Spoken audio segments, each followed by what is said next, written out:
Buenas tardes. Pues nada, otro jueves más, hoy 28 de mayo, para dar clases de recuperación de servicios en red para la concurrencia escasa de ADA y ITS. Hoy vamos a dedicar esta sesión, continuando con el servicio DNS que empezamos las 2 semanas anteriores, a hablar de cómo se configura una zona inversa. Ya os dije en su momento, para aquello que habéis prestado oídos, que una zona inversa en principio no es obligatoria para que el servicio DNS funcione. De hecho, la semana pasada probamos el servicio con la zona directa sin necesidad de tener configurada la zona inversa. Pero bueno, siempre existirán algunos servicios en los que a mí me interesa poder consultar a un servidor DNS acerca de cuál es el nombre de dominio de una dirección IP concreta, en lugar del servicio clásico en el que yo le pregunto al servidor DNS para que me traduzca un nombre de dominio a una dirección IP.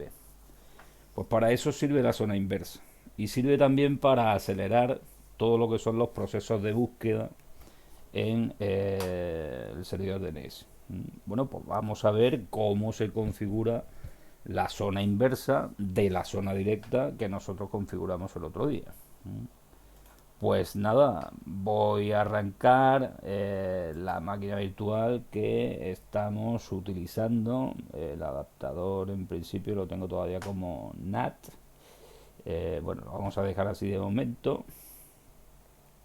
Ahora sí necesitamos cambiarlo. No, lo vamos a poner ya como en una red interna para luego probar el servicio con el servidor de Windows Server. Entonces voy a ir aquí y vamos a poner el adaptador de red que va a funcionar una red interna, ¿vale? Va a ser la misma red interna que voy a configurar yo manualmente, en la que voy a tener luego también este servidor de Windows Server, donde la semana que viene configuraremos el servicio DNS ahí. Este también, para que no se me olvide, lo voy a poner bueno, este ya está en una red interna, pues nada, no hace falta hacer nada, ¿vale? Recuerdo que como esta máquina la estoy utilizando también para las clases de seguridad informática, pues algunas veces tengo que hacer una modificación de la configuración del adaptador de red. Bueno, pues en este caso me interesa que esté funcionando en una red interna. Recuerdo que con eso lo que voy a hacer es que estos dos servidores, estas dos máquinas estén funcionando y se vean entre ellas mismas en la misma red que yo voy a configurar manualmente. Bueno, pues arranco. Y la idea de hoy es, en primer lugar, definiros cómo se crea una zona inversa tocando directamente los archivos de configuración, tal y como hicimos con la zona directa. Hablaros un poquito de cuáles son las convenciones que se suelen utilizar a la hora de nombrar las zonas inversas. Lógicamente, hablar de lo que son los recursos correspondientes a una zona inversa, que ya veremos que son los punteros. Y después probar el servicio, y después de eso pasaremos a la configuración de una nueva zona del servidor DNS, pero en este caso utilizando una herramienta gráfica, no tocando directamente lo que son los ficheros de configuración, es decir, utilizando pues el famoso webmin que estáis hartos de usar en nada, ¿verdad que sí? Bueno, pues recuerdo que las credenciales, Turia 2019.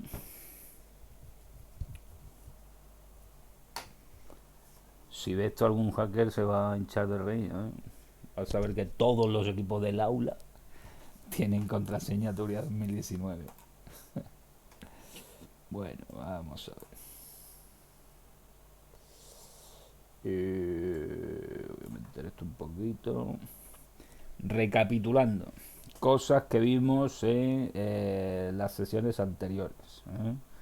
Recuerdo que el archivo de configuración del DNS, en concreto del servidor DNS que nosotros estamos utilizando, que es el bin 9, la versión 9 del bin, bajo Linux, pues tiene sus archivos de configuración aquí. Que el archivo de configuración principal es el name.conf, que en realidad lo que tiene son 3 includes para estos 3 archivos que tengo aquí, y que el archivo más interesante a la hora de la definición de lo que son las zonas locales que yo voy a gestionar en este servidor DNS, pues es el name.com.local. Y si miro ese archivo, pues recapitulando, el otro día creamos una zona directa que era la que tenía delegada, digamos, el servidor DNS tiene delegado el dominio de esa zona, que es el dominio práctica2.ada, y que el fichero de recursos correspondientes a esa zona pues estaba en este caso aquí. En principio, como yo acabo de arrancar el servidor, veis que aquí tengo una ruletita. Por cierto, antes de que se me olvide, pues tengo mala memoria, voy a conectar el cable de alimentación de esto, porque si no, bueno, esa primera se va a apagar. Bueno, aquí veis que tengo una ruletita que está demasiado, está pensando demasiado, evidentemente porque no tendrá configurado el interfaz de red correctamente. Antes de hacer nada voy a configurar eso correctamente. Entonces, las conexiones que yo tengo aquí definidas pues son varias. Wire Connection, esta de aquí, pues es la que está configurada como un cliente de DHCP y por lo tanto espera que detrás haya un servidor de DHCP que le dé una dirección IP. Justamente como ahora mismo no tengo ninguna dirección, ningún servicio de DHCP al otro lado, pues por eso estaba pensando tanto la ruletita esta, porque inicialmente ha cogido esta conexión. Luego, aquí tengo ya cada vez más conexiones que no me acuerdo para qué las creé. Pero vamos, si hay una que se llama DNS, pues supongo que tendrá que ver con el ejercicio 1 que estuvimos haciendo de la configuración de esta práctica. Voy a mirar a ver cómo está configurada esa conexión. Aquí lo tenéis, lo tengo en la 172.31.10.100. Sí, que además, si miráis la práctica, era efectivamente la dirección que le ponía a la máquina DNS. Bueno, pues esa es la que tengo que coger, evidentemente, una dirección manual, estática, es la dirección a la que yo quiero tener la máquina DNS. En este caso en la 172.31.10.100. ¿Vale? Bueno, pues le doy a guardar. Bueno, guardar, estaba ya guardado.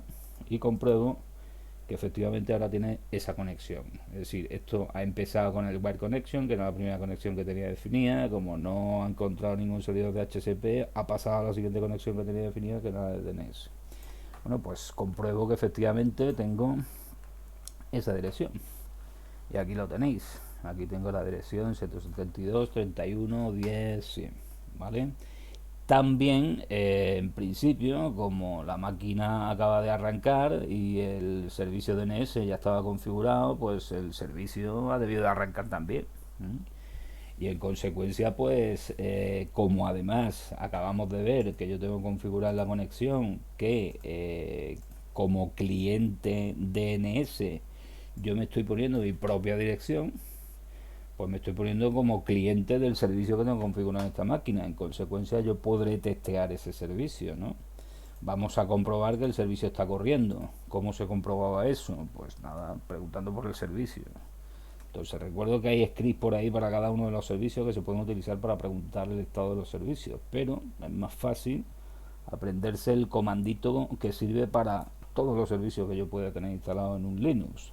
Sudo service bueno,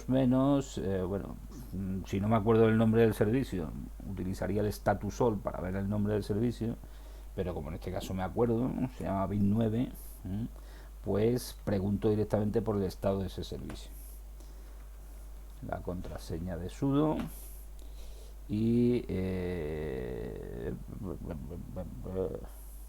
me paso aquí, a ver, un momentito. Vale, 1009. Bueno, pues por lo que sea, el servicio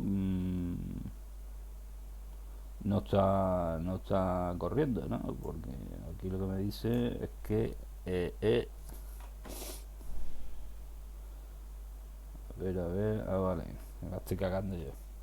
Perdonad, pero estoy un poquito espeso. Esto no lleva las 2 líneas de modificación, sino que directamente va con esa sintaxis. Y bueno, aquí estáis viendo que el servicio efectivamente está funcionando, ¿vale? Si yo tengo el archivo de configuración correctamente configurado, tengo además un fichero de recursos de la zona práctica 2 que tengo puesta.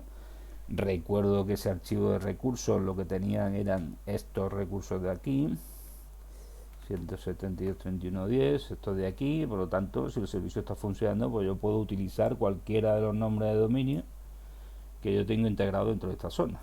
Es decir, si hago un ping a máquina dns.practica2.ada, máquina dns.practica2.ada, pues como veis me responde mi propia máquina, porque ese nombre de dominio está apuntando a esta dirección IP. Así que el servicio está funcionando, ¿vale? Todo esto que acabamos de decir hasta ahora se resume en que lo que hicimos el otro día está funcionando. Bueno, pues ahora lo que vamos a hacer es gestionar lo que sería una zona, como digo, inversa. La zona inversa, el propósito que tiene es justamente el contrario al de una zona directa. Como veis, los registros que yo tengo, los recursos que yo tengo definidos en una zona directa, son del tipo, para lo que son las máquinas, en las que defino que un nombre de dominio me apunta a una dirección IP en concreto. Y eso es lo que le da la principal utilidad a un servicio DNS. Y como veis, yo tengo solo definida la zona directa y sin embargo el servicio está funcionando. Es decir, hago un ping a un nombre de dominio y el servidor DNS me está traduciendo a la dirección IP correspondiente. ¿De acuerdo?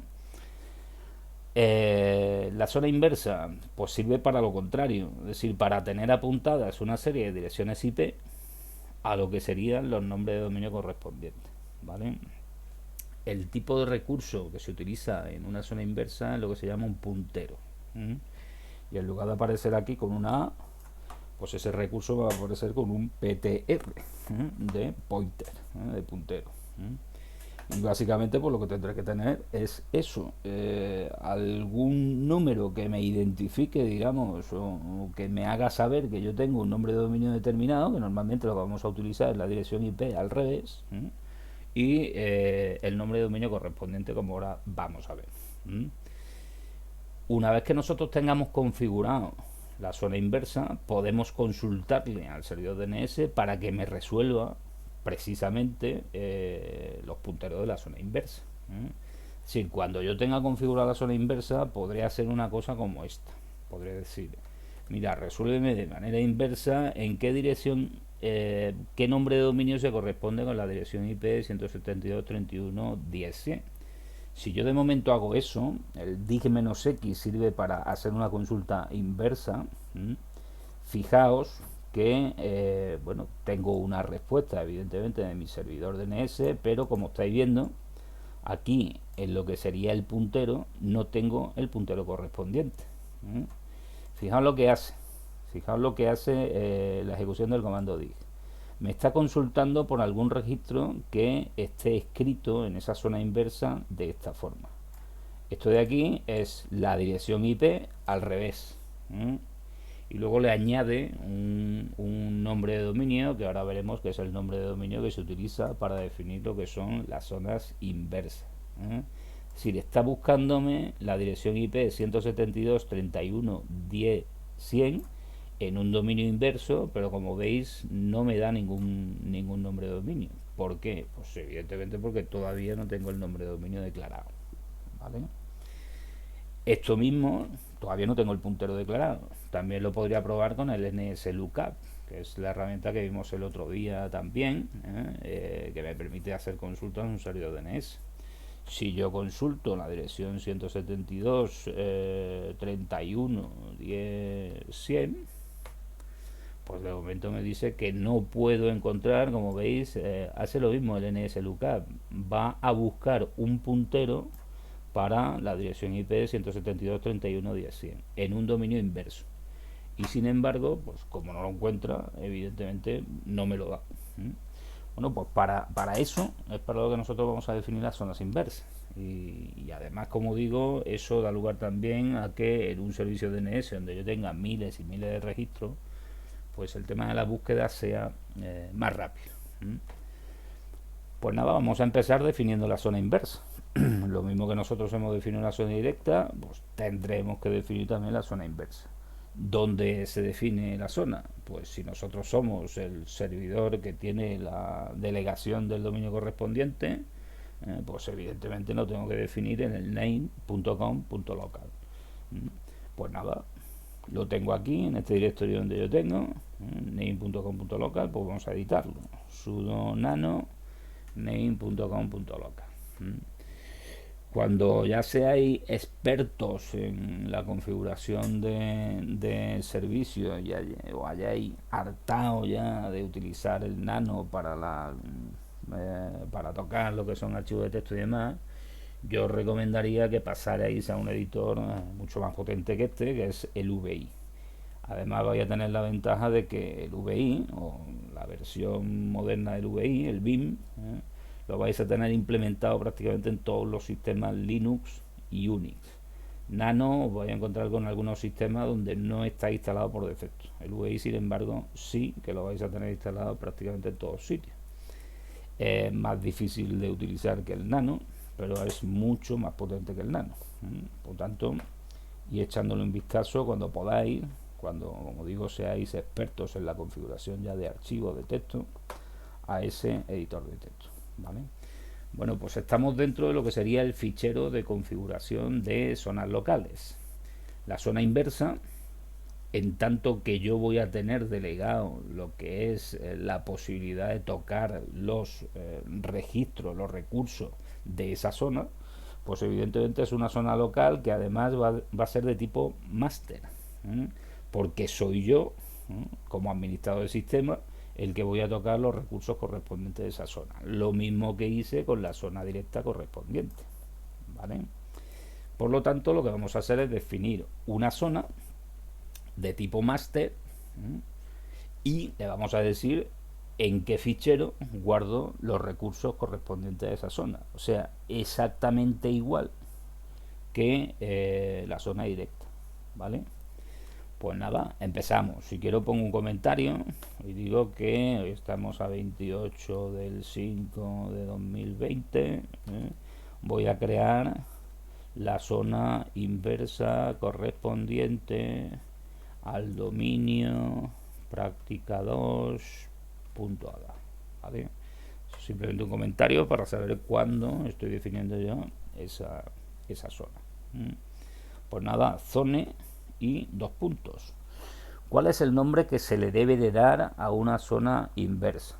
Pues bien, esto sí que está normalizado y además hay que utilizarlo correctamente. ¿Cuál es el nombre que yo voy a dar a la zona inversa? Pues fijaos, es muy fácil. Me fijo en lo que sería la parte de red de la subred en la que voy a trabajar.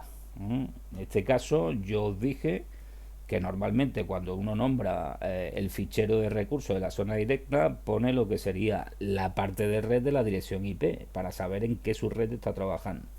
Bueno, pues para nombrar la zona directa voy a utilizar esto mismo, pero le voy a dar la vuelta. Como es una zona inversa, pues le damos la vuelta. Es fácil hasta cierto punto de recordar, ¿no? Así que yo empezaría definiendo la zona inversa como 10, 31, 172. Es decir, me quedo con la parte de red que yo estoy utilizando en mi espacio de direccionamiento IP y le doy la vuelta, ¿vale? Y ahora, aparte de eso, para definir que es una zona inversa, lo suyo es que lo meta dentro de un dominio inverso. Y el dominio inverso generalmente se nombra de esta forma: inverse address, o sea, in addr.arpa. ¿Vale? Lo de ARPA supongo que será un reducto que ha quedado ahí de donde vienen todos los protocolos que se utilizan en Internet hoy en día, que es de la red ARPANET. Bueno, pues así es como se nombra una zona inversa. Siempre utilizamos el mismo criterio, es decir, cojo la parte de red de mi dirección IP, le doy la vuelta y le añado el dominio in addr.arpa. Por lo demás, la definición es igual que en una zona directa. Abro una llave para evitar equivocarme con errores de sintaxis. Lo suyo es que cuando abra la llave, a continuación la cierre y ponga un punto y coma y luego empiezo a escribir aquí dentro. ¿Mm? Si quiero utilizar la misma indentación, pues le doy al tabulador. ¿Mm? Y ahora empiezo a definir qué tipo de zona es. Pues si soy yo el administrador del sistema el que voy a gestionar lo que son los recursos de la zona, eso por definición es una zona primaria o una zona maestra. Yo voy a tener delegado el dominio de las máquinas de esa zona. Por lo tanto, lo defino como master. ¿Puede ser una zona inversa o una zona esclava? Sí, claro que puede ser. Y ya veremos la semana que viene cómo se configura una zona esclava. Es decir, cómo defino lo que sería un servidor secundario. Pero en principio nosotros somos lo que vamos a escribir o tocar o configurar los recursos de esta zona inversa. Y a continuación, pues lo mismo de siempre. Cuando uno define una zona, tiene que decir cuál es el fichero que contiene los recursos correspondientes a esa zona. Como lo estamos haciendo, así tocando directamente los ficheros de configuración, como hemos visto, los ficheros de configuración por defecto, cuando yo instalo el bin, están dentro de tsbin. Bueno, pues lo vamos a guardar ahí también, ¿vale? ¿Qué nombre le voy a dar? Bueno, el fichero, el directorio en el que va a estar va a ser etc bin. ¿Y qué nombre le voy a dar? Pues los nombres normalmente que se utilizan de manera convencional es, al igual que para la zona directa se utilizaba un db de database punto, a continuación la parte de la dirección IP que me configura la red, pues para la zona inversa existe una convención que se suele utilizar, que sería poner lo que sería la parte de la red de mi dirección IP, es decir, 172.31.10, y a continuación ponerle un punto ref de reverse, de zona inversa, ¿vale? De esa manera, directamente yo también puedo saber en la subred en la que estoy trabajando, porque lo estoy leyendo en la nomenclatura del fichero que contiene los recursos de esa zona, y además sé que es un fichero que corresponde a recursos de una zona inversa, porque tienen el punto ref, ¿vale? Aunque vuelvo a repetir, esto no es ni más ni menos que un nombre. Yo puedo utilizar el nombre que me dé la gana.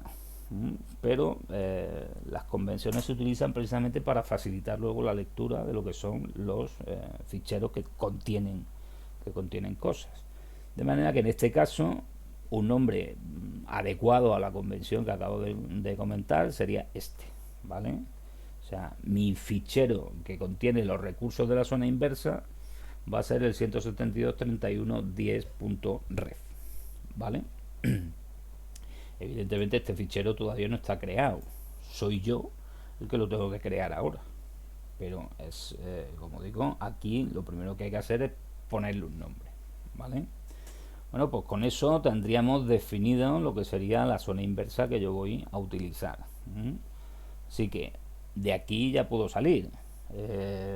Pero cuidadito, no vayamos a equivocarnos en la sintaxis, porque aquí me falta algo, me falta un punto y coma. Si yo no pongo un punto y coma, voy a tener un error de sintaxis. Para repasar de hecho eso, fijaos, de momento no lo voy a poner, voy a grabar el fichero tal y como está, me voy a salir. ¿Y cuál era el comando que utilizábamos para chequear la sintaxis de los ficheros de configuración del servicio DNS? Pues era uno que era sudo name checkconf, ¿vale? Eso lo que hace es un barrido de todos los tres ficheros que están dentro del include del name.com y me detecta si tengo un error de sintaxis. Y bueno, pues aquí me está cantando que en el name.com.local, en la línea 18, pues se me ha olvidado poner un punto y coma antes de la llave. Pues nada, lo pongo. O sea, si me lo dice, evidentemente lo pongo, ¿vale? Ahí tengo ya mi punto y coma. En el momento en que yo pongo ese punto y coma, si vuelvo a chequear la sintaxis, como veis ya no tengo errores. Que no tenga errores no quiere decir que esa zona se haya cargado ya en lo que sería mi servicio de DNS. Recuerdo que todavía no he definido el fichero de recursos correspondiente. Luego yo no voy a poder utilizar evidentemente los recursos de esa zona porque todavía no los tengo definidos, ¿vale?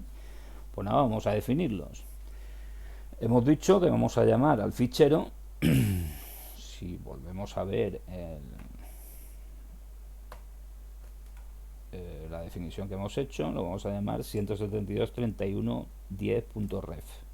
Pero eso lo tenemos que generar nosotros. Bueno, pues vamos a generarlo. Vuelvo a lo mismo que dije cuando hablé de la zona directa. Yo puedo empezar desde cero, es decir, me creo un fichero en blanco y empiezo a escribir ahí todo lo que sea necesario para ese fichero, o puedo aprovechar algo que ya haya hecho. De hecho, en este caso tiene todo el sentido del mundo que yo aproveche el fichero que contiene los recursos de la zona directa para, a partir de ahí, trabajar sobre los punteros de la zona inversa, sobre los recursos de la zona inversa. De hecho, os podéis encontrar en algunos sitios que tanto los registros de tipo A, los recursos de tipo A de la zona directa, como los recursos que vamos a ver ahora para la zona inversa, que son los PTR, están todos metidos dentro de un mismo fichero. Yo no recomiendo que eso sea así. El servicio funciona así, pero no es conveniente que eso sea así. Es conveniente separar lo que son los recursos de la zona directa de los recursos de la zona inversa. ¿Por qué? Pues por ejemplo, porque yo puedo tener recursos en redes diferentes que trabajan con una parte de la dirección IP que es diferente en unas máquinas y en otras. Y en ese caso, si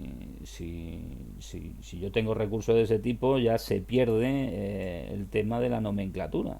Si yo en una misma zona tengo máquinas que trabajan en la red 172.31.10 y otras que trabajan en la 192, 168.0, por ejemplo, pues ya no las puedo nombrar a todas de la misma forma, ni para la zona directa ni para la zona inversa.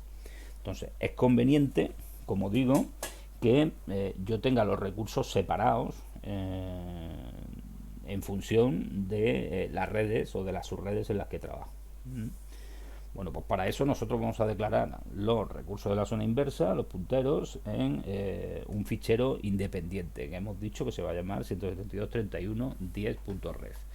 Y como acabo de decir, voy a aprovechar el trabajo que ya he hecho en los recursos de la zona directa. Es decir, me voy a copiar este fichero en el fichero nuevo que yo voy a generar, de manera que no empiece de cero. Pues nada, sudo cp db 172.31.10 en el 172.31.10.ref. O sea, me voy a copiar este fichero que ya tengo creado en este fichero que todavía no tengo creado, ¿vale?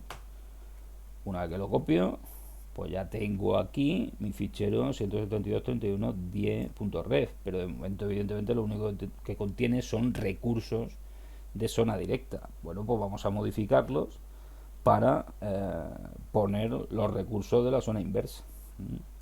Pues empiezo a editarlo. Sudo nano 172.31.10ref, ¿vale? Lo primero que voy a hacer es poner un comentario adecuado. Esto va a ser el fichero de recursos de la zona inversa correspondiente al dominio práctica 2.a, ¿vale? Una cosa interesante que tiene el haberse copiado directamente la zona directa en el fichero de recursos de la zona inversa.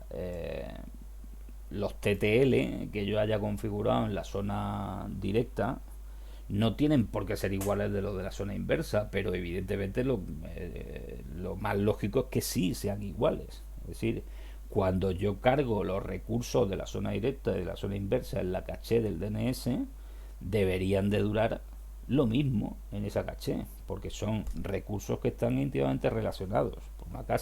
Por un lado tengo, digamos, los recursos que me apuntan del nombre de dominio una dirección IP, recursos de tipo A, y por otro lado tengo lo contrario, los punteros que me apuntan de una dirección IP a un nombre de dominio, los PTR. Por lo tanto, esto de aquí yo no lo voy a modificar, voy a utilizar el mismo que tenga en mi zona directa. Luego, Otra cosa interesante, como es una zona primaria la que estoy definiendo, es una zona maestra la que estoy definiendo, tiene que tener un Star of Authority, un SOA, y tiene que tener un name server, un servidor de nombres. Si estos dos registros también tienen que estar en mi zona inversa.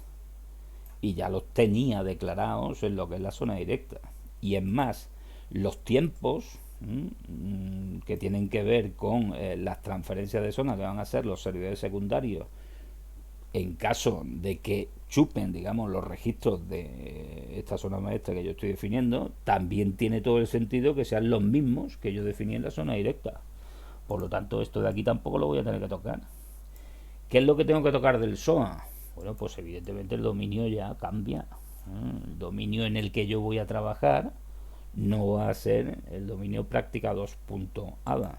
¿Cuál es el dominio de la zona inversa? Pues justamente el que coincide con el nombre que utiliza en la definición de la zona.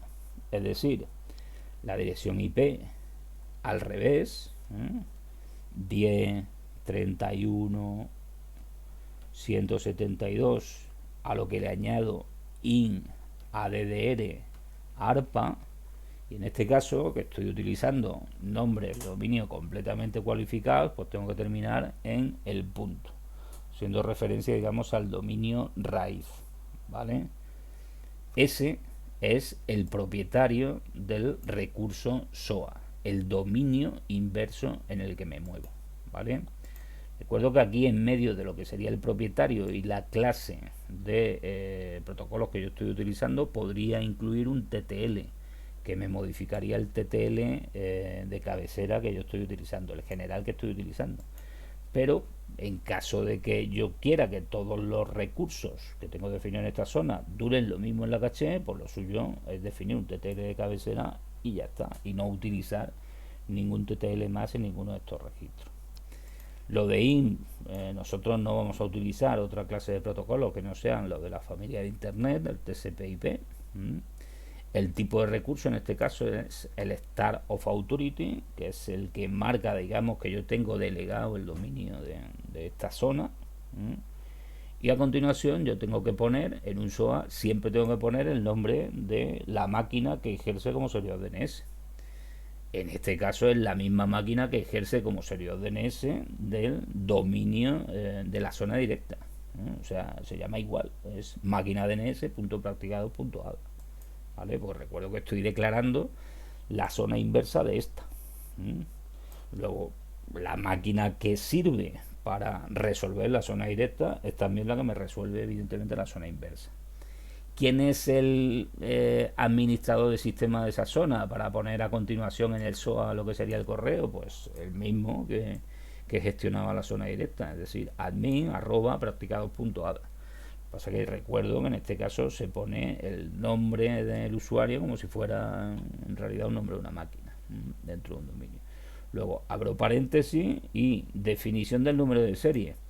Bueno, si yo estoy declarando la zona inversa en un día diferente del que utilicé para declarar la zona directa, pues digamos que siguiendo la convención que dijimos el otro día, voy a poner aquí que yo estoy declarando esta zona el día 28 de mayo de 2020 y que es la primera modificación que hago ese día, ¿vale? Pues ya tengo el SOA terminado. Paso a lo que sería el NS. En el NS, de nuevo el dominio va a ser este. El dominio inverso siempre va a ser este. Luego me lo copio y me lo pego aquí. O sea, borro lo que sería el dominio de la zona directa y me pego el dominio de la zona inversa, ¿vale? Y los datos del recurso NS siempre serán el nombre de la máquina que ejerce como servidor DNS para esta zona. En este caso es la misma máquina que ejerce para la zona directa, ¿vale? Y ahora pasamos a lo que son los recursos propiamente dichos de una zona inversa, que son los registros PTR. Los registros de tipo A que estáis viendo son los típicos de una zona directa, y los PTR, los punteros, son los típicos de una zona inversa. ¿Cómo se utilizan esos registros? O bien, el propietario de un registro PTR en realidad debería de ser un número, o incluso creo que se pueden utilizar caracteres, número o un carácter diferente para cada uno de los registros que yo declare como punteros. Si bastaría que fuera un número correlativo, 1, 3, 4, 5, 6, 7, 8, 9, 10, ¿vale? Nosotros no lo vamos a hacer así, vamos a utilizar una convención que es, para referirme a un puntero concreto, voy a utilizar la dirección IP al revés y además voy a utilizar el nombre completamente cualificado. Es decir, le voy a añadir también lo que sería el dominio inaddr.arpa en el que yo trabajo. Es decir, si yo quiero declarar el puntero para la máquina dns.práctica2.ada, ¿cómo lo haría? Pues cojo la dirección IP de esa máquina, que en este caso sería 100. Bueno, la dirección IP sería 172.31.10.100. Pues cojo esa dirección IP y le doy la vuelta. Pondría 100, 10, 31, 172. Es decir, la dirección IP escrita al revés, ¿vale? A continuación le añado el dominio inverso, inaddr.arpa, punto, porque es completamente cualificado, familia de protocolo de internet, y ahora el tipo de recurso es un PTR, ¿vale? Es un point. ¿Y a dónde me apunta esta dirección IP que yo he puesto al revés? Pues como digo, me apuntaría en este caso a máquina DNS práctica 2.ada. ¿Vale? Este sería el puntero que corresponde a esta dirección o a este apunte, digamos, de la zona directa. ¿De acuerdo? Como digo, aquí vais a encontrar algunas veces, o lo vais a encontrar en algunos archivos de configuración, si trabajáis en un futuro en cosas de este tipo, en el que yo veo que simplemente para definir un puntero pues se utilizan números correlativos muchas veces. Y eso al principio extraña. Bueno, se utilizan números correlativos porque después lo que es el servicio va a añadir directamente que es un dominio inverso. Y en realidad lo que yo tengo que tener aquí es algo que me difiera de todos los PTR que yo tengo apuntados en mi máquina. Es decir, por lo tanto se pueden utilizar números correlativos. Pero la convención que se suele utilizar es esta que os estoy diciendo aquí. Es decir, poner la dirección IP al revés. Si además estoy utilizando el nombre completamente cualificado, pues añadirle que estoy en el dominio inverso y apuntarlo a la máquina correspondiente. Siguiendo esa anotación, yo ahora me copio esto y voy añadiendo los punteros del resto de las máquinas que definí en la zona directa. Copio esto aquí, me lo pego y digo, vamos a ver, mi máquina puesto 01 va a estar en la dirección 172.31.10.1. Pues siguiendo la convención que hemos dicho, pongo la dirección al revés, dominio inaddr arpa, y ahora digo que esta va a ser la máquina puesto 1, puesto 01, lo llamamos el otro día, ¿vale? A medida que voy quitando lo que son registros de la zona directa, pues los voy borrando de aquí para no hacerme un lío. Y puedo ir aprovechando, como digo, la escritura de los registros de la zona directa para ir fijándome qué es lo que tengo que ir añadiendo. Repito otra vez el proceso.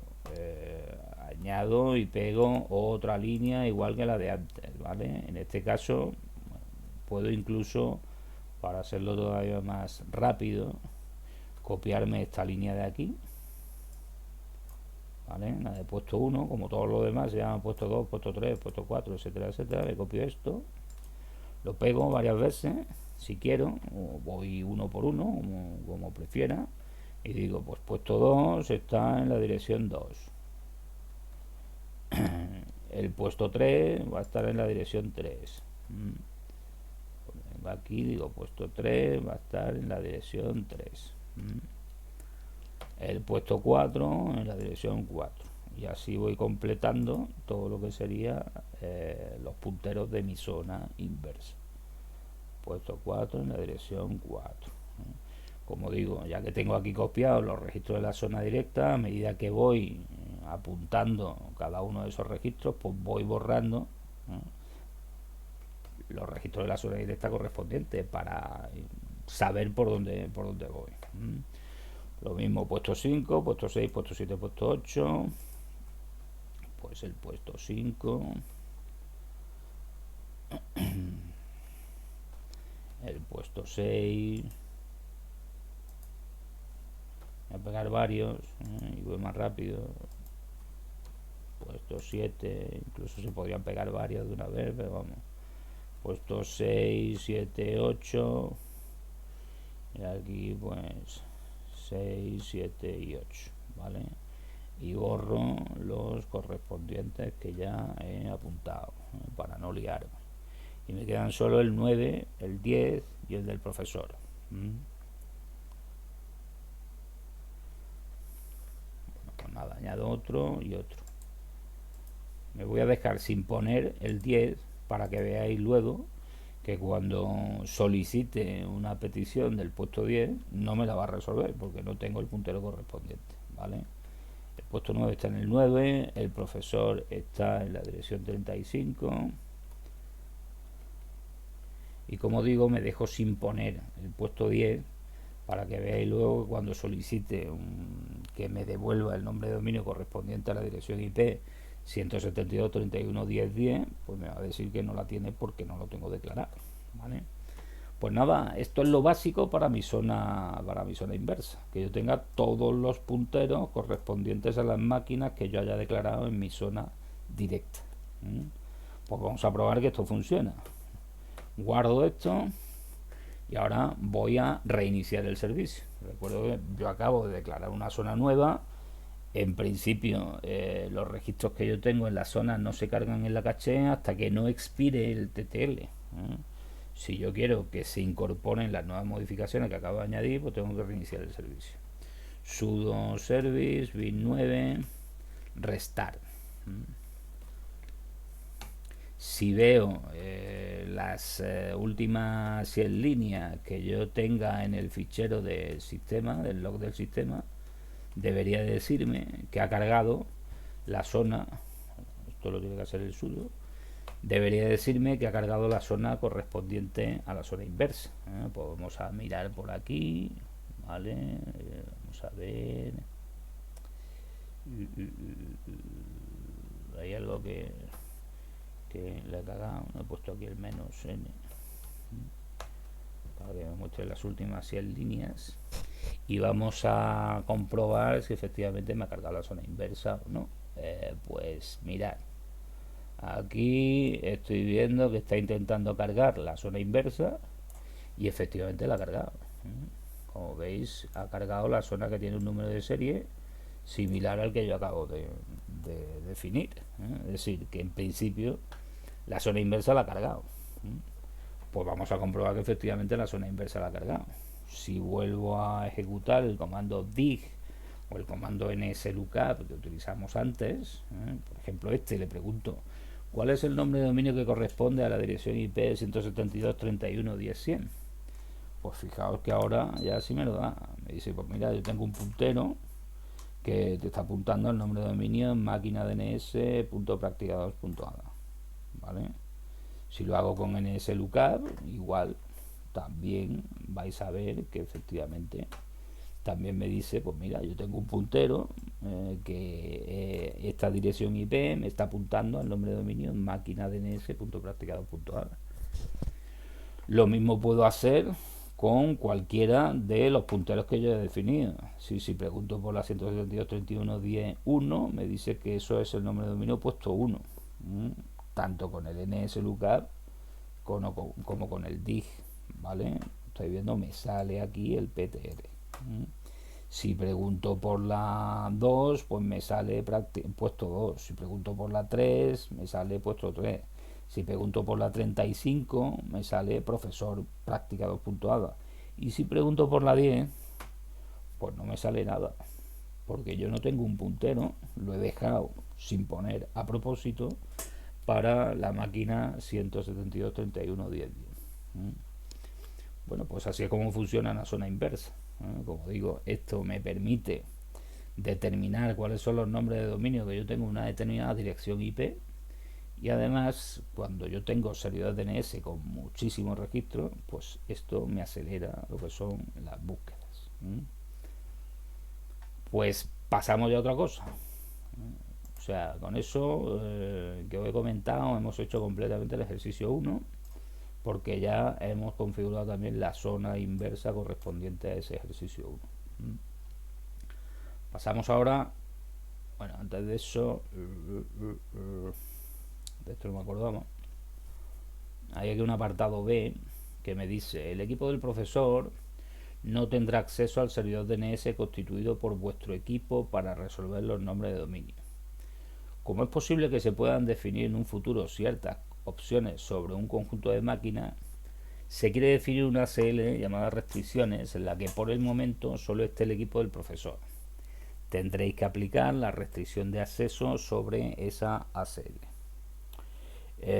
Vuestro servidor DNS también actuará como servidor web y de correo, por lo que se requiere que se conozca con los alias www.practicados.ada, servidor web, y correo.practicados.ada para el correo.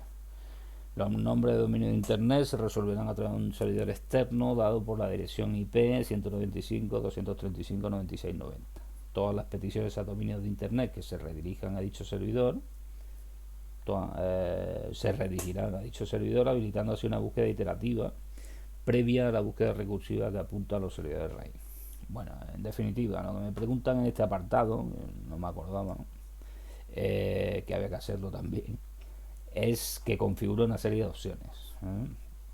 Y en concreto me habla de dos cosas. Me habla de que defina lo que sería una lista de control de acceso, donde de momento yo voy a meter solo a un equipo, que va a ser el equipo del profesor, ¿vale? Y además de eso me piden también que configure una serie de opciones que tienen que ver con los servidores a los que se tiene que redirigir las peticiones a nombre de dominio que el propio servidor DNS no tenga.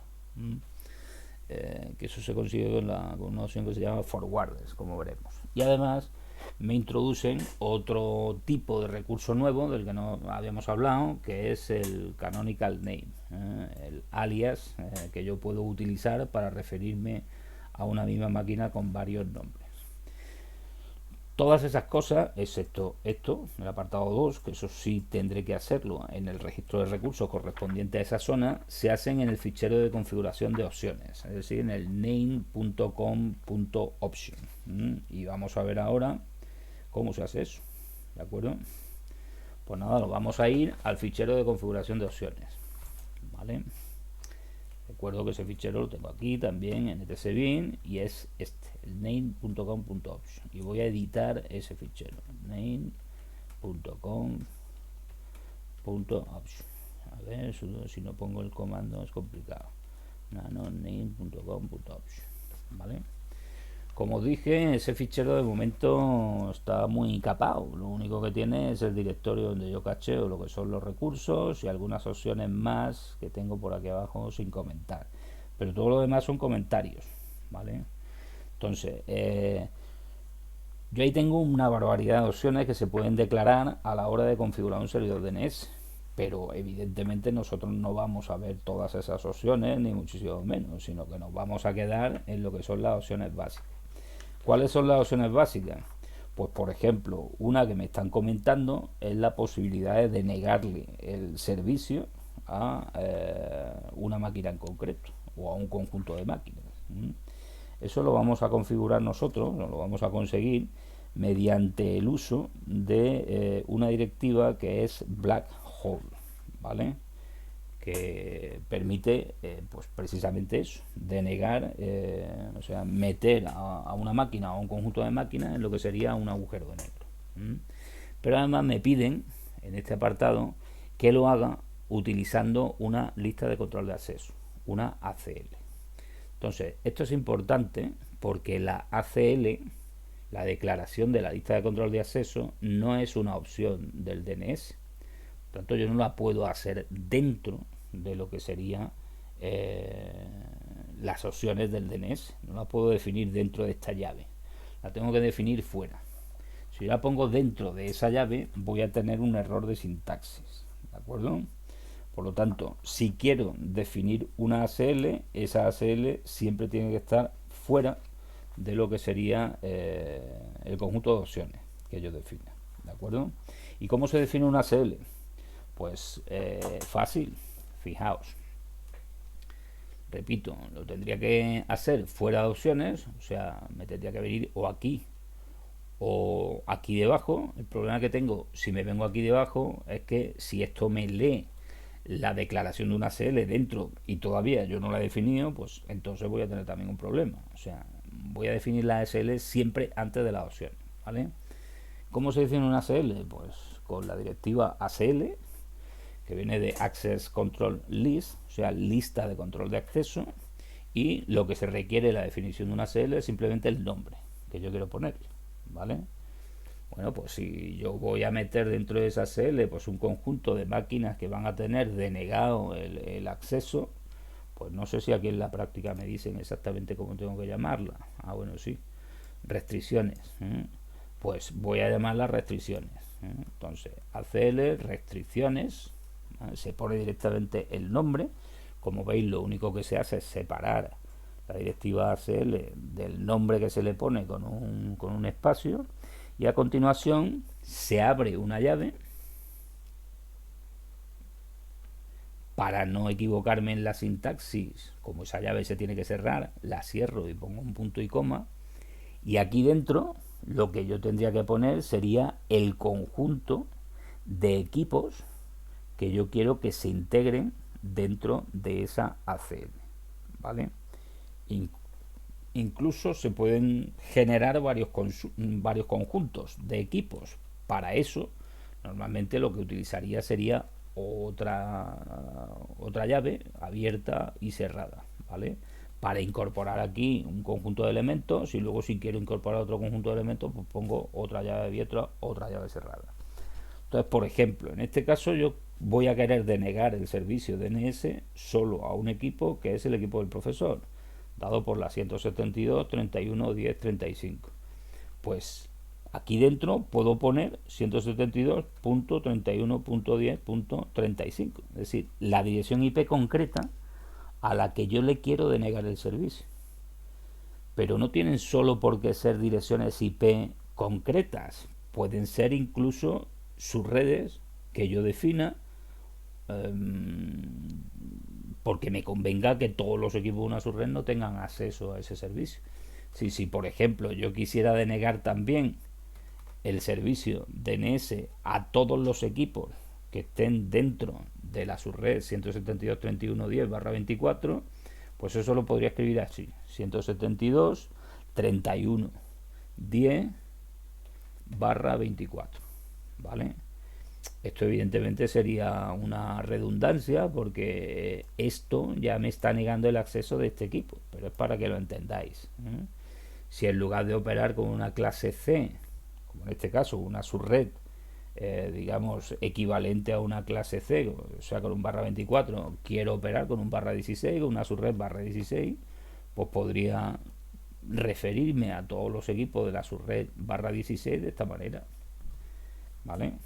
De esa manera, como veis, no necesito especificar máquinas concretas, es decir, utilizando un formato VLSM de máscara de subred de longitud variable, yo puedo referirme a un conjunto de equipos que se integran dentro de una subred. En este caso, como digo, solo me interesa referirme al equipo 172.31.10.5. Bueno, pues yo lo dejo como 172.31.10.5. ¿Qué ventaja tiene la definición de una CL?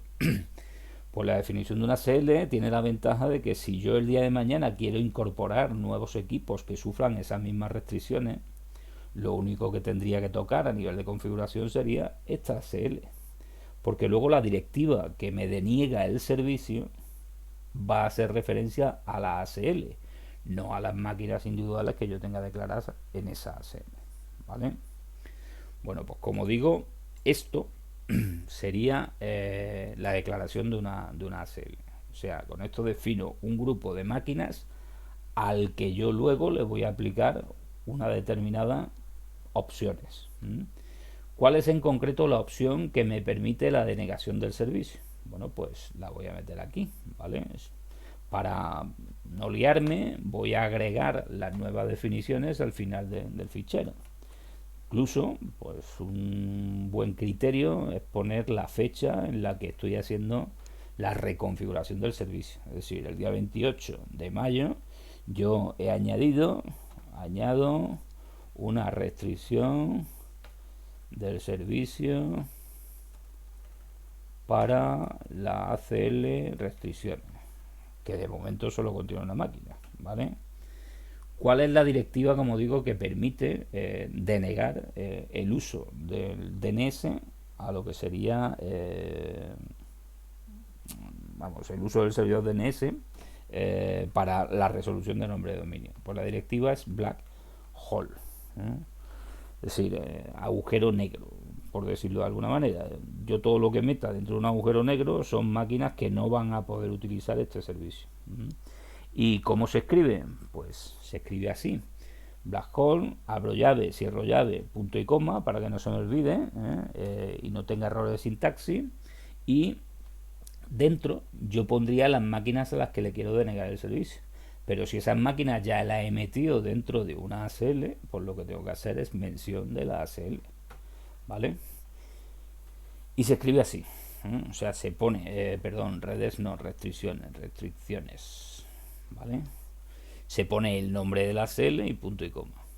El punto y coma me serviría para seguir añadiendo cosas dentro de ese black hole, que pueden ser máquinas particulares o pueden ser otras ACL a su vez. Entonces, con eso lo que le estoy diciendo es que todo lo que esté dentro de esta ACL que yo he definido previamente, pues no va a poder utilizar el servicio DNS, ¿vale?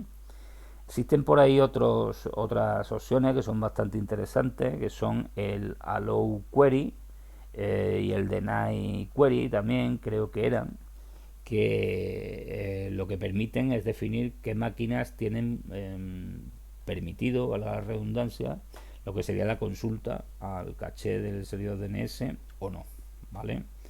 Pero con el black hole lo que hago es que directamente no pueda utilizar el servicio DNS. Bueno, pues con eso hemos conseguido lo primero que me pedían en la práctica, ¿vale? Es decir, esto de aquí. Luego, me piden también, como una configuración de opción, que los nombres de dominio de internet se resolverán a través de un servidor externo dado por la dirección tal. 195.235.96.90. Este es un servidor DNS de Telefónica. Entonces, todas las peticiones de dominio de internet se redirigirán a dicho servidor. ¿Para qué sirve eso? Bueno, pues eso sirve para que si a mí me hacen una consulta a un nombre de dominio, vamos, a mí, al servidor DNS, le hacen una consulta de un nombre de dominio que no conoce, pues tiene dos opciones: o preguntárselo a los que lo saben todo, que son los 13 servidores raíz que tiene apuntados en una zona caché, como ya vimos el primer día, y eso seguro que lo van a resolver. Lo que pasa es que el proceso de resolución en ese caso va a ser un proceso bastante lento, porque lo que van haciendo los servidores raíz es ir consultando a los dominios de mayor jerarquía para que cada uno de esos servidores, de los servidores correspondientes, vayan intentando resolver lo que sería la petición del cliente. Eso es lo que se llama una búsqueda iterativa. Y esa búsqueda iterativa al final se resuelven, pero tardan más tiempo. Si en lugar de eso yo tengo la garantía de que si yo no tengo un nombre de dominio, conozco otro servidor DNS que seguramente sí que tenga cacheado ese nombre de dominio, porque es un servidor que está puesto al público y porque es un servidor bastante contrastado, como puede ser un servidor de Google o un servidor de Telefónica o de un gran operador. Pues lo que voy a hacer a nivel de configuración del DNS es que si a mí mi cliente me pide un nombre de dominio que yo no tengo, pues directamente se lo envío al otro, ¿vale? Eso se consigue con la directiva de forwarders. Entonces, si yo me fío de un servidor DNS que tiene Telefónica para resolver los nombres de dominio que yo no tengo, si a mí ahora mismo me hacen una petición con nombre de dominio de internet, evidentemente yo no lo tengo. Yo tengo una serie de máquinas que forman parte de mi zona local, que es la que yo gestiono, pero los dominios de internet no puedo resolverlo. Pues lo que puedo hacer es tomar la determinación de mandarle esa consulta directamente a lo que sería el servidor de Telefónica, 195.235.113.3, ¿no? No sé si era el 113.3 o el 96.90, el que he puesto aquí, 96.90. Bueno, pues el 96.90. ¿Mm? Como digo, es un servidor de Telefónica, ¿vale? Un antiguo servidor de Terra. ¿Mm? Pues nada, eso es lo que digo aquí. O sea, si a mí me llega una petición a nombre de dominio que no conozco, en lugar de iniciar una búsqueda iterativa con los servidores raíz, con los 13 servidores raíz de esos, que sé que siempre están ahí, pues se lo voy a enviar a este, porque me fío de que este pueda tener cacheado el dominio que me está solicitando mi cliente. Y cuando este me lo dé, yo se lo entrego a mi cliente. Así como funciona eso. Pues nada, eso como digo se consigue con el forwarders y se configura así. Esas son las opciones que me piden aquí en el ejercicio que configure. Pues vamos a comprobar, guardo, que no he cometido errores de sintaxis, es decir, hago un name checkconf. Bueno, pues sí tengo un error de sintaxis y es que parece que se me ha olvidado un punto y coma antes de la llave esta de aquí. Bueno, pues vamos a verlo. A ver dónde puede ser eso. Aquí en principio no hay nada, aquí tampoco. Y aquí tampoco. Pues ahora mismo no veo dónde está el error. Forwarders.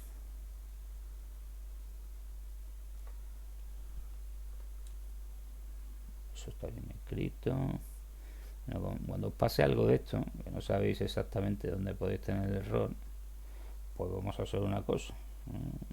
Vamos a empezar comentando todas las cosas que hemos tocado. Bueno, en principio hacía referencia a la línea 1, así que es el tema de la ACL seguro. Pero ahora mismo no veo. Vamos a quitarle este llave. Un momentito.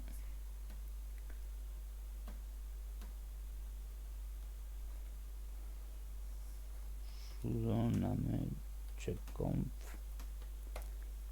Bueno, pues era eso, ¿vale? O sea, si quiero meter una segunda llave, como he metido aquí, para separar varios grupos, pues seguramente yo necesite aquí escribir un segundo punto y coma. Voy a comprobarlo. Seguramente aquí tenga que meter también un punto y coma. Vamos a comprobarlo.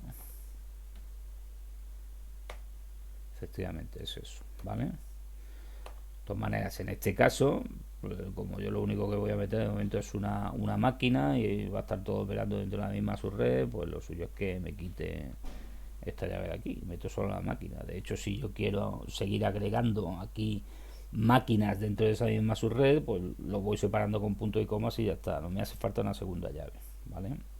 Pero si queréis meter, como digo, varios grupos utilizando llaves, pues siempre al final de cada una de esas llaves tenéis que poner también punto y coma. Compruebo de nuevo que no tengo errores de sintaxis y ya podría reiniciar el servicio. Vamos a reiniciar el servicio. Bueno, antes de eso vamos a completar lo de los punteros. Lo de los punteros, perdón, lo de los alias que me piden aquí. En el ejercicio 2 me dicen que el servidor DNS también va a actuar como servidor web y de correo y que quiere que se reconozca con estos nombres de dominio. Además del que ya tiene, que es máquina dns.practica2.ada. ¿Eso cómo se consigue? Pues eso se consigue tocando directamente el fichero recurso de la zona directa. Es decir, el db 172, el sudo nano db 172. ¿Qué pasa hoy? db 172 31. Vale, no sé por qué no me lo cogió directamente. db.172 ahora. Pues, como digo, se consigue tocando directamente sobre este fichero de recursos de la zona directa. Los alias no son recursos que se pongan en una zona inversa, sino que se ponen en una zona directa, ¿vale? ¿Y cuál es el formato que yo tengo que utilizar para la declaración de esos alias? Bueno, pues el tipo de recurso es el CNAME, de Canonical Name. Es decir, en lugar de tener aquí una A, voy a tener un tipo de recurso que es CNAME, de Canonical Name. ¿Cuál es el propietario de ese recurso? Pues lo que sería el alias que yo quiero configurar. Si, por ejemplo, en este caso yo quiero una máquina que se llame www.practica2.ada. Sería el alias que yo quiero crear para la máquina que realmente se llama máquina DNS. Pues esto se declararía así. O sea, recurso de tipo canonical name, donde el propietario es el alias que quiero configurar y los datos son el nombre de la máquina real. O sea, máquina dns.practica2.ada. ¿Vale? Y si quiero otro alias, como por ejemplo correo práctica2.ada, pues defino otro alias a la misma máquina, evidentemente, a la misma máquina real, que va a ser máquina dns.practica2.ada. ¿Vale? Así es como se definen los alias. Yo puedo tener muchos alias apuntando a la misma máquina. ¿Vale? No confundáis esto con el registro MX en el caso de una máquina de correo. El registro MX va a ser el que le diga cuál es el servidor de correo, servidor SMTP, en el dominio que se está gestionando mediante el DNS. ¿Vale? Pero eso no es un alias, eso es otra cosa diferente y además no lo hemos visto en clase. Tanto los alias se crean así. Bueno, pues vamos a comprobar que efectivamente esto funciona. Como acabo de hacer cambios tanto en el fichero de configuración del servicio como en el fichero de recursos de una zona, voy a reiniciar el servicio. ¿Vale? Reinicio el servicio y en principio, si todo va bien, si yo ahora hago un ping a www.google.es, digo, practica2.ada, pues como veis me está convirtiendo a la dirección IP correspondiente, que en realidad es el de la máquina dns.ada. Si hago un nslookup a www.practica2.ada, fijaos que lo que me devuelve es que en realidad www.practica2.ada es un alias a máquina dns.practica2.ada. Es decir, el nombre canónico de esa máquina es en realidad máquina dns.practica2.ada. Pues así es como funciona. Para terminar hoy, yo quería haber llegado hoy a hablar del webmin, pero ya no me va a dar tiempo. Lo veremos el próximo día. Pues para terminar hoy vamos a comprobar que efectivamente una máquina que esté en la dirección 172.31.10.35, que es la dirección del profesor, pues no puede tener acceso a este servicio DNS.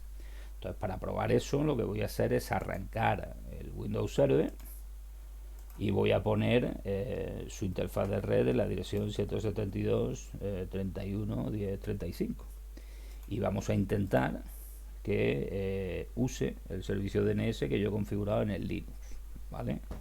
Para que veáis que evidentemente no puedo.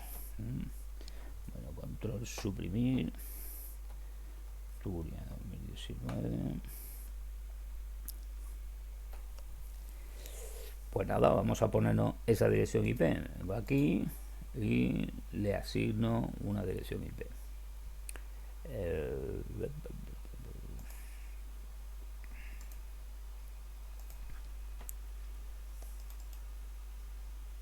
Fijaos, 172.31.10.35, que es la que tiene prohibido el uso del servidor DNS. Como puerta de enlace voy a poner 172.31.10.254, por ejemplo. Vamos a considerar que el router que me da salida a otra red está en la última dirección IP.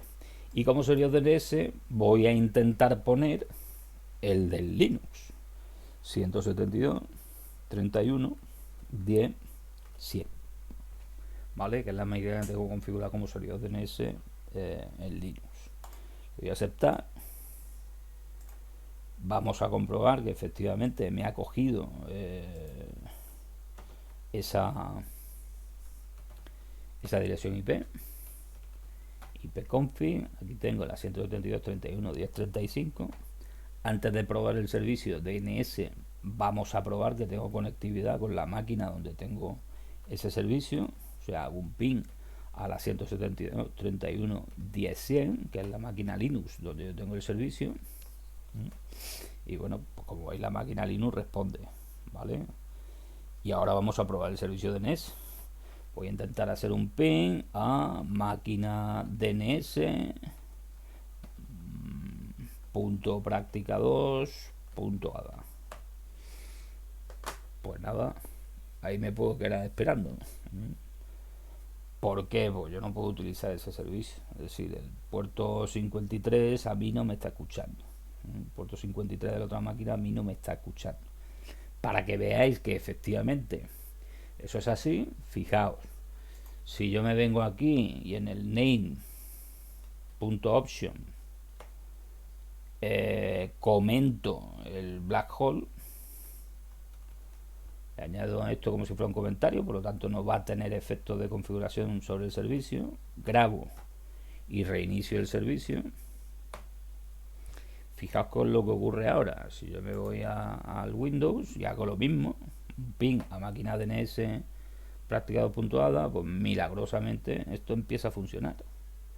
Es decir, no me funcionaba antes por el hecho de que esta dirección estaba denegada, ¿vale? No tenía posibilidad de utilizar ese servicio.